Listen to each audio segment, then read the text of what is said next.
আজকের দুপুরের রেসিপি কী রান্না করতেছি সব আপনাদের সাথে শেয়ার করব।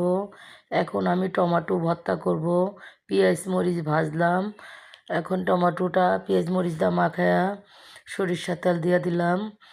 এখন পাতাকপিটা বসাই দিলাম, কাঁচামরিচ পেঁয়াজ লবণ দিয়ে দিলাম। ভালো মতন এখন লাড়াচাড়ি দিয়ে একটু ভালো মতন সিদ্ধ করে লাড়াচাড়ি দিয়ে এখন আমি তেলে বাগার দিয়ে দিব।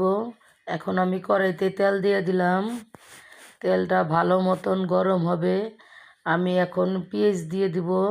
পেঁয়াজটা লাল হয়ে গেলে ভালো মতন লাল, আমি এখন পাতাকপিটা দিয়ে দিব। পেঁয়াজটি লাল করে ভাজলাম। পাতাকপিটা দিয়ে লাড়াচাড়ি দিয়া ধনিয়া পাতা দিয়ে আমি এখন নামাই ফেলবো। পাতাকপি ভাজিটা হয়ে গেছে গা। এখন আমি এই কড়াইয়ের ভিতরেই ফ্রাই প্যানের ভিতরে আমি মাছগুলো দিয়ে দিব। শিং মাছ ভুনা করব, আলু দিয়া টমেটো দিয়া ধনিয়া পাতা দিয়া মাখা মাখা করে রানবো। এখন শিং মাছগুলো ভাজা হয়ে গেছে, আমি এখন নামাই ফেলবো। শিং মাছটা একটু ভালো করে লাল করে ভাজতে হয়।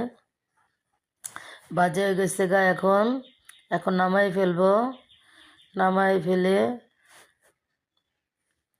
এখন পেঁয়াজ দিয়ে ভালো করে আলুটা তেলে ভাজতেছি। এখন টমেটো কাঁচামরিচ দিয়ে দিব।